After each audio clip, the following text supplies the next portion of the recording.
Пресвета Богородица, заштитничка на Скопје. На верскиот празник Духовден, денот на слегување на Светиот Дух, односно Педесетница, како символ на роденденот на Светата Црква Христова на ден недела, 30 мај 2004 година, во Скопје е означена повторната изградба на старата Скопска соборна црква Света Богородица. Со молебен за успешна изградба пред голем број верници беше осветен камен темелникот, а повелбата на Македонската православна црква со денот и датумот беа ставени во темелите на идната сакрална градба. Во темелите на старо-новата црква пари за здравје и среќа ставаа и присутните, од кои најрадосни беа старите скопјани, кои ја паметат црквата Света Богородица и како своја заштитничка и заштитничка на градот. Овој ден стана нов роден ден на Богородичината црква во Скопје. Притоа архиепископот Охридски и Македонски, господин Стефан, рече: да се радуваме затоа што конечно изгасна пожарот од пред 60 години и што дотлеа тагата на илјадници скопјани кои со децении жалеа по храмот што беше изгорен. Многу години била присутна дилемата дали да се направи проект за нова црква или да се изврши автентична реконструкција. Сепак е одлучено за втората варијанта, а таа задача им е доверена на академиците Крум Томовски и Цветан Гроздан. 19. век е период на македонската преродба. Почетоците на македонската преродба се тесно поврзани со видни дејци од црковните средини во првата половина на 19. век. Паралелно со отворањето на народни училишта доаѓа до појава на првите книжници, кои истовремено биле и гласници на културната преродба. Тоа се пред се Јоаким Крчовски и неговиот помлад современик Кирил Пејчиновиќ, кои потекнале од црковна средина. Во овој период, од почетокот на 19. век, поради економскиот подем на македонското граѓанство, евидентно е релативно допуштање на турската власт да се градат пошироки и попространи цркви од тврд материјал во Македонија. Благодарение на таквата поволна клима дошле до израз потиснуваниот талент на местните жители и генетската традиција за изразување во доменот на уметноста, пред се архитектурата и сликарството, фрескоживописот, иконописот и првите никулци на профаното сликарство. Во тоа време во подеме копаничарството како внатрешна декорација на црквите, врз изработка на иконостаси, певници, амвони и слично. Таков пример била и соборната црква во Скопје, изградена во 1835 година. Иако во Скопје и околината имало бројни средновековни цркви и манастири, скопјани новата црква Света Богородица ја прифатиле од се срце и таа станала нивна соборна и црква заштитничка. Ја граделе и старо и младо, камен по камен, од рака на рака. Црквата во Скопје била мощна и важна, бидејќи во неа имало словенско училиште во кое подучувал даскалот Јордан Хаджи Константинов Джинот. Црквата по 110 години живот била урната при повлекувањето на окупаторските војски. Од тогаш скопјани и Македонската православна црква сонуваат да си ја вратат црквата заштитничка посветена на Пресвета Богородица на местото исто каква што била и некогаш.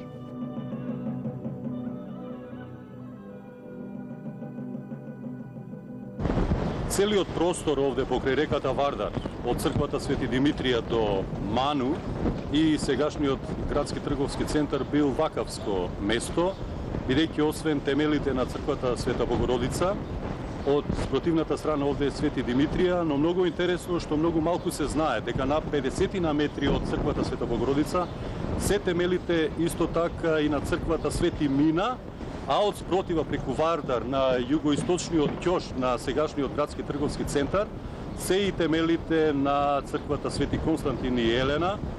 На овој простор исто така до 63-та година била лоцирана и Скопската митрополија и таа е прва сакрална институција отворена на почетокот на 1945 година, додека се уште траела војната, значи кога почнала верската иницијатива да се спроведува во Македонија.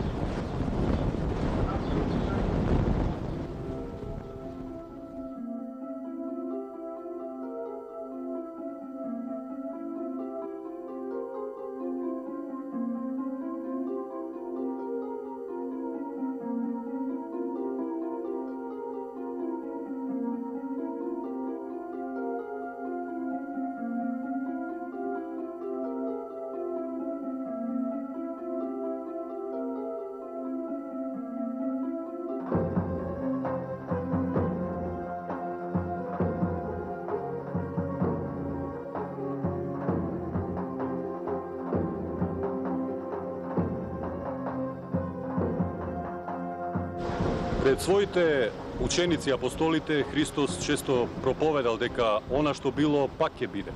И еве сведоци сме дека повторно биѓава црквата Света Богородица во Скопје и покрај неблагодарниот однос, можеме да речеме по 45-та година кон културно-историското наследство, како што е токму случај со црквата овде Света Богородица, бидејќи врз нејзините темели се градени други објекти, дури се одело дотаму што и покрај овие сакрални темели, сакрален објект, диагонално низ централниот брод еве гледаме еден бетонски темел од друг објект подосна граден кој е урнат во 63-та година во земјотресот.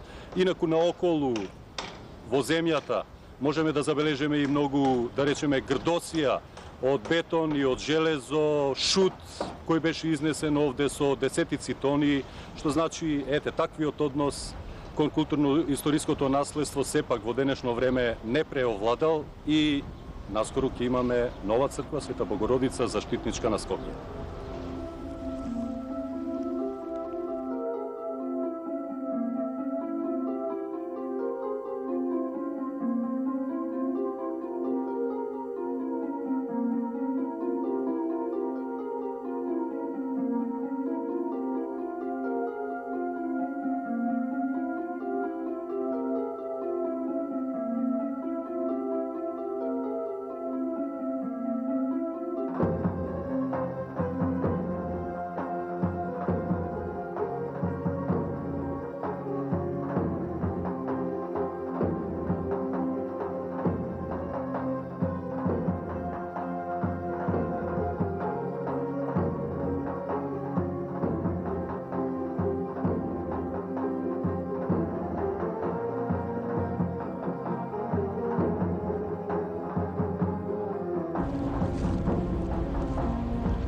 Иако е длабока есен, денеска имаме убав ден. Можеби сонцето се радува затоа што трае изградбата на црквата Света Богородица заштитничка на Скопје и денеска и во изминатите векови, освен во еден период за кој знаеме дека црквата не постоела. Мојот колега Иван Трајковски се сеќава на тие денови. Мислам дека е ова интересно од аспект што обично за сеќавање, за мемуарски искажувања користиме вообичаено повозрасни особи. Овој пат сакаме да се вратиме на размислувањето, на сеќавањето на едно детство. Пошто ви остана во сеќавање на вас овој простор овде крај Вардар? По просторот го познавам многу добро, зашто живеев на 150 метра од црквата.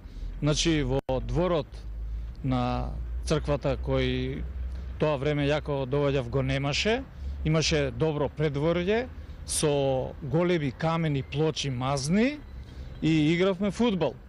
Од пред олтарот имаше голем ѕид, ние кај што стоиме овде кај Соколаната, која граничеше со главната улица со Ману.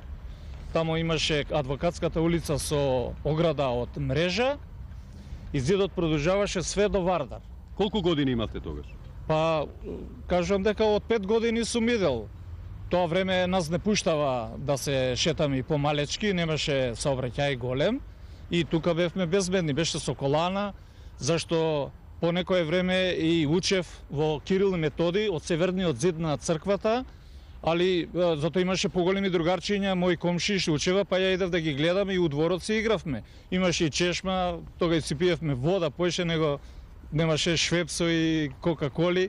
Вода па не можеме да се изнапиеме. Ве чудеше ли вас што се овие ѕидини тогаш? Имаше ли останати ѕидини? Затоа што од денешен аспект во граѓата која ја читаме, изучуваме, се вели дека црквата била изгорена до темели. Дали е тоа така или вие затековте нешто што ве чудеше, нешто налик на ѕидини? Па као предшколска возраст ја не знаев што е тоа тука, не го вртевме околу, овде имаше приватни куќи мали, а во левиот дел, овде што се гледа од црквата, имаше на тоа време урбанизиран парк со стази, со клупи, за си доваѓава постарите луѓе, си седава, така се му обетева. Јас знам, кога тргнав во школо, во Кирил и Методи, знаев дека е црква. и малку ни беше мистично, страшно тоа време, црква, попови, вампири, Господ, тоа за нас беше непоимливо и слушавме све да биде страшно. Так. И не знам дали е добро да кажам, ја бев многу вешто дете. Пргаво така ми беше природата. Динамично. Дали прво или второ оделение, од другата страна на црквата, овие камења беа поиспапчени. Таа градба беше поиспапчена, по-народна, по-груба. Дзидаријата и по камењата се качував и овој прозор што се гледа до олукот највисокиот на каменот, влегував внатре и се спуштав и одев до олтарот.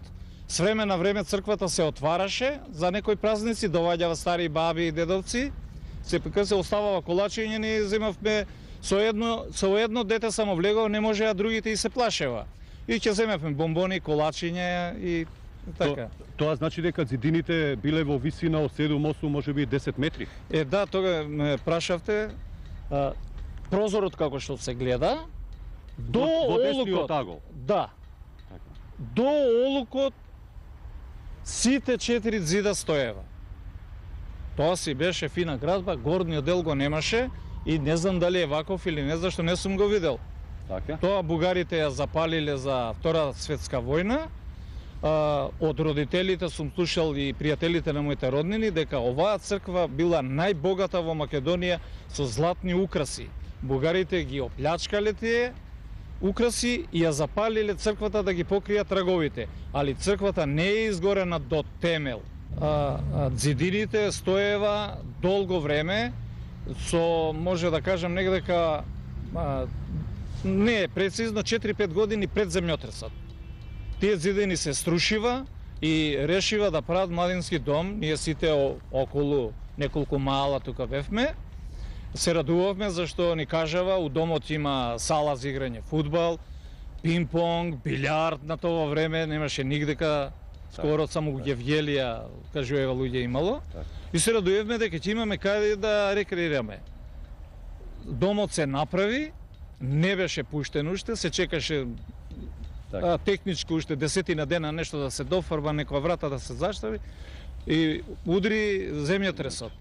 И постарите луѓе рекова, не било наменето тука да се прави дом, тоа е црковно, ваковно, и затоа и он доста распука.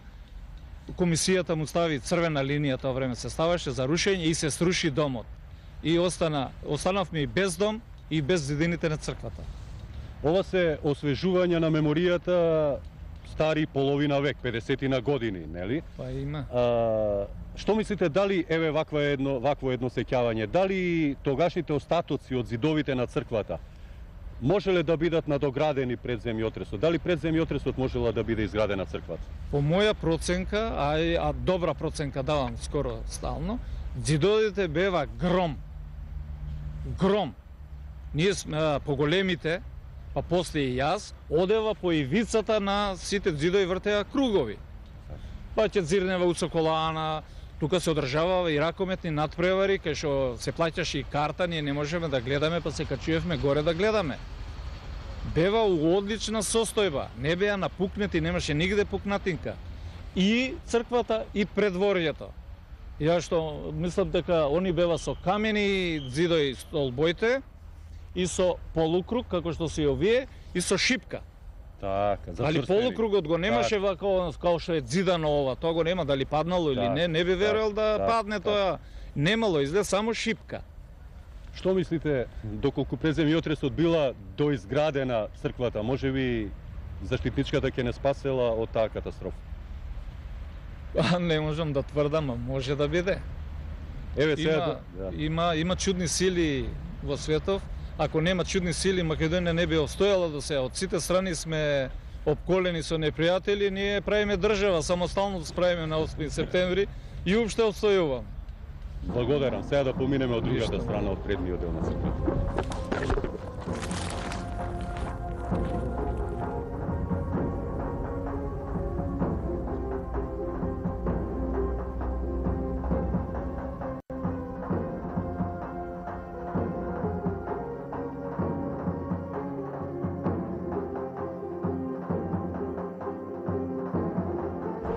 Од овој стол десно беше она арка што ја покажавме како јужен влез. Ова е предворјето.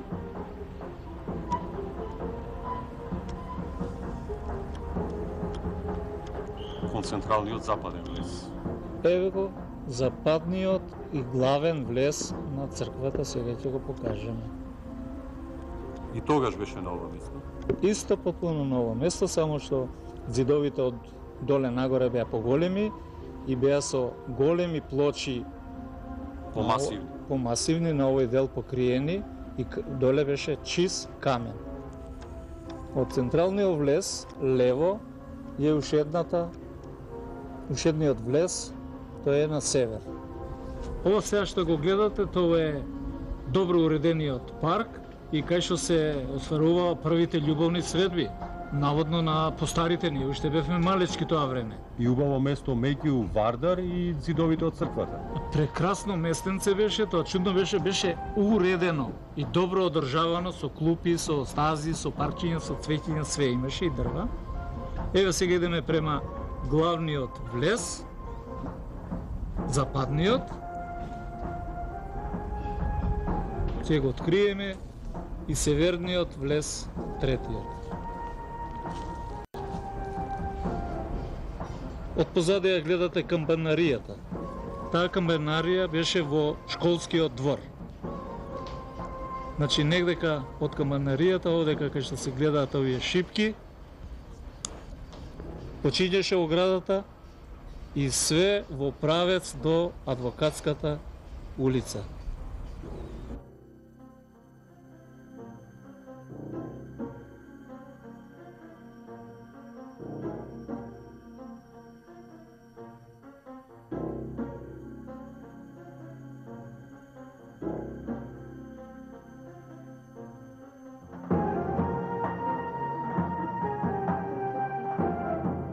Во кадар ја гледате денешната камбанарија која е уште во изградба, а ја ќе ви покажам една слика оригиналната, старата, каде што сме се сликале за второ оделение.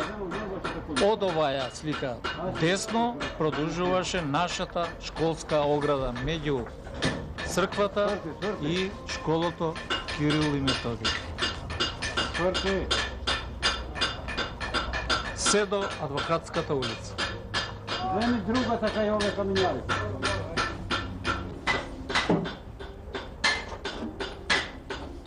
Директорот и учителката Ружа. Памтам учителката.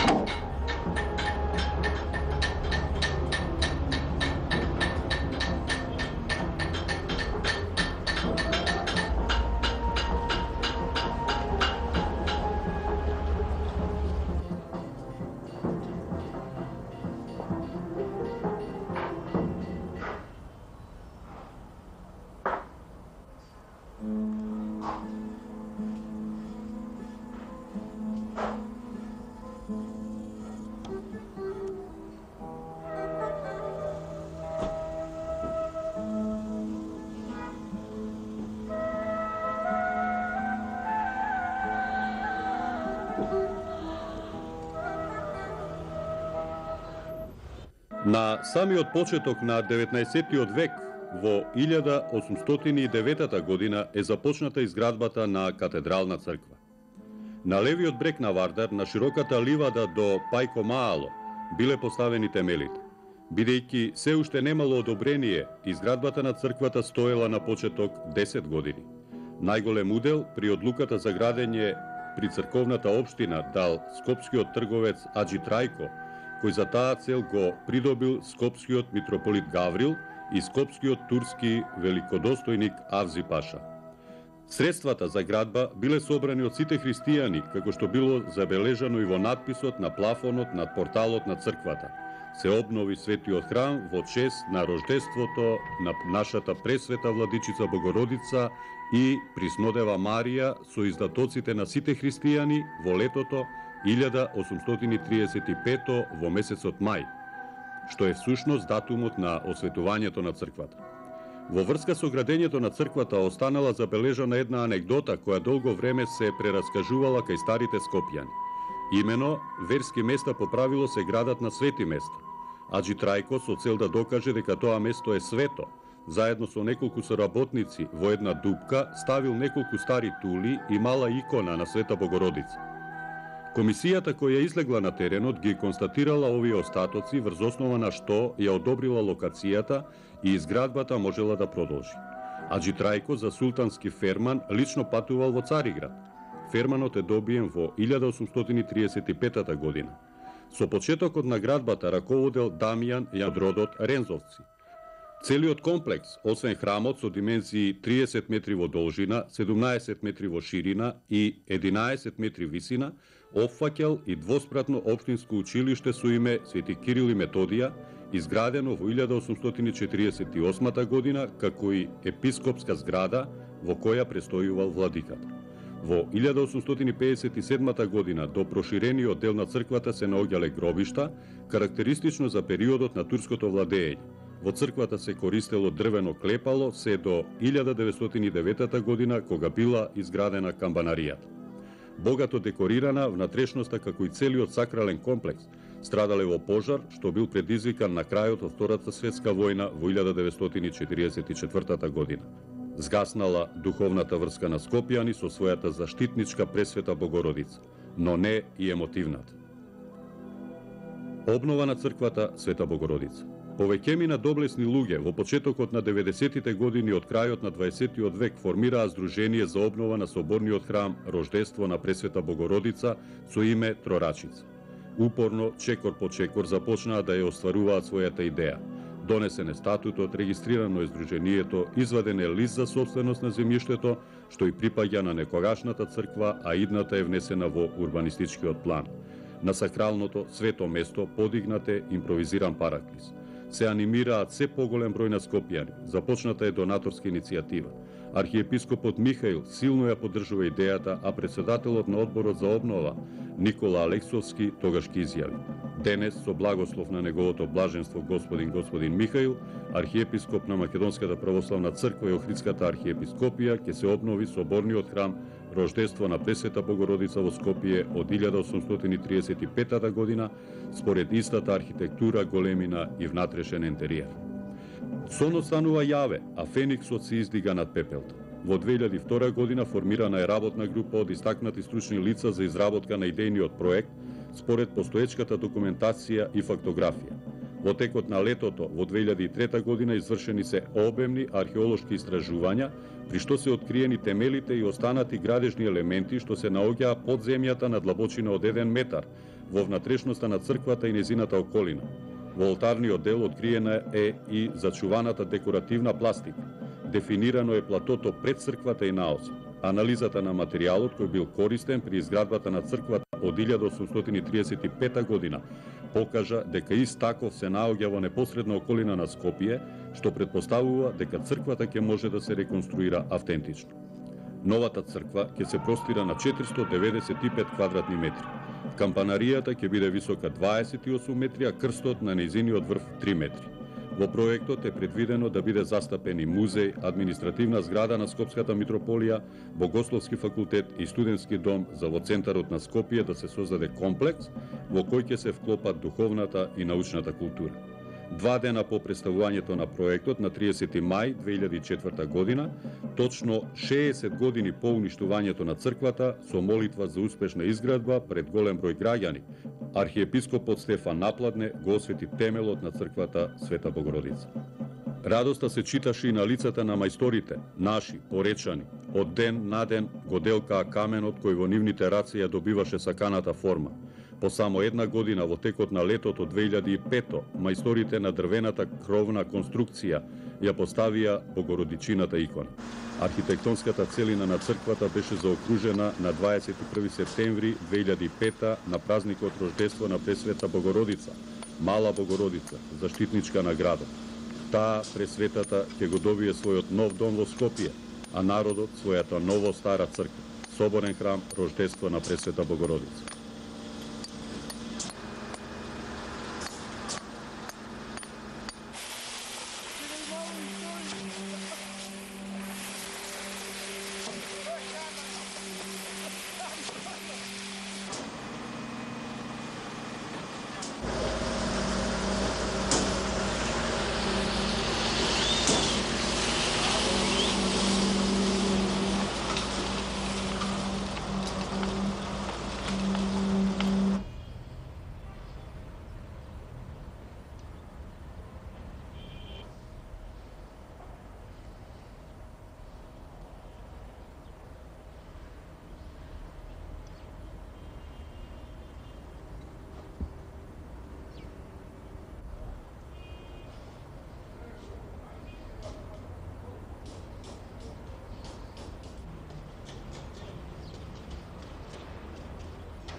Ова после виќе би била последна етапа и после веќе кровот како да става.